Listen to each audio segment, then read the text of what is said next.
బంగ్లాదేశోళ్ళు సముద్ర మార్గంలో వచ్చినా ఏ బెంగాల్ రావాలి లేకపోతే ఉత్తర భారతదేశం వైపుకి పోవాలి కానీ ఇటు పక్కకి రావడం ఏంటో నాకు అర్థం కాల. అంటే ఆంధ్ర వైపుకి రావడం ఏంటి, అది కూడా శ్రీకాకుళం వైపుకి రావడం ఏంటి? అంటే జాగ్రత్తగా నిదానంగా ఏమైనా కొత్త కుట్ర చేస్తున్నారా? కేంద్ర ప్రభుత్వం రాష్ట్ర ప్రభుత్వం ఇద్దరు కూడా కూర్చుని ఆలోచించాలా, జాగ్రత్తగా దృష్టి పెట్టాలా. ఎందుకంటే మన వాళ్ళు అది ఏది దారి తప్పి వాళ్ళ వైపుకి వెళ్తే అరెస్టులు బంగ్లాదేశ్లోనూ పాకిస్తాన్లో జరుగుతున్నాయంటే ఒక అర్థం ఉంది.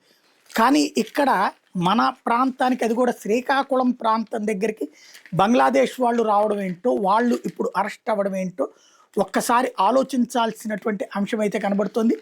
లేటెస్ట్గా అరెస్ట్ అయినటువంటి వాళ్ళని చూస్తే ఆ విధమైనటువంటి చర్చకి కారణం అవుతుంది. 13 మందికి మత్స్యకారులట శ్రీకాకుళం జిల్లా ఇచ్చెర్ల మండలం మోసవానిపేట సముద్ర తీరానికి ఆదివారం చేరారు. 13 మంది బంగ్లాదేశీలు గార మండలం కళింగపట్నం మెరైన్ పోలీస్ స్టేషన్కి తరలించారు.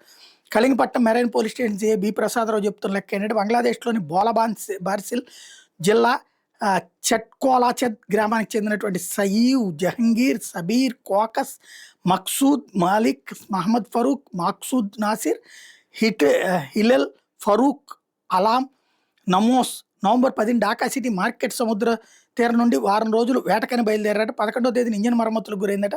సముద్రంలో గాలులకు పడవ మందేశం వైపు వచ్చేసిందట. 20 రోజులుగా ఉన్న సరుకులతోనే అరకొర ఆకలి తీర్చుకుంటూ గడిపారట. మోసవానిపేట సముద్ర జలాల్లో వేరే ప్రాంతానికి చెందిన బోట్ లంగరేసి ఉండాలని ఆదివారం గమనించిన స్థానిక మత్స్యకారుడు రమణ 1093కి ఫోన్ చేసి సమాచారం ఇచ్చారు. వెంటనే మెరైన్ ఎస్ఐ లక్ష్మణరావు సిబ్బంది సముద్రంలోకి వెళ్ళి వాళ్ళని అదుపులో తీసుకున్నారు. Maritime zone of India act 1981 ప్రకారం ఈ 13 మంది మీద చొరబాటుదారులకు కేసు నమోదు చేశారు. సోమవారం కళింగపట్నం మెరైన్ పోలీస్ స్టేషన్ అధికారులు వాళ్ళని విచారించారు. వాళ్ళని సోమవారం రాత్రి నర్సన్నపేట కోర్టులో హాజరుపరిచారు. న్యాయస్థానం 14 రోజులు రిమాండ్ విధించడం నర్సన్నపేట సబ్ జైలుకి తరలించారు.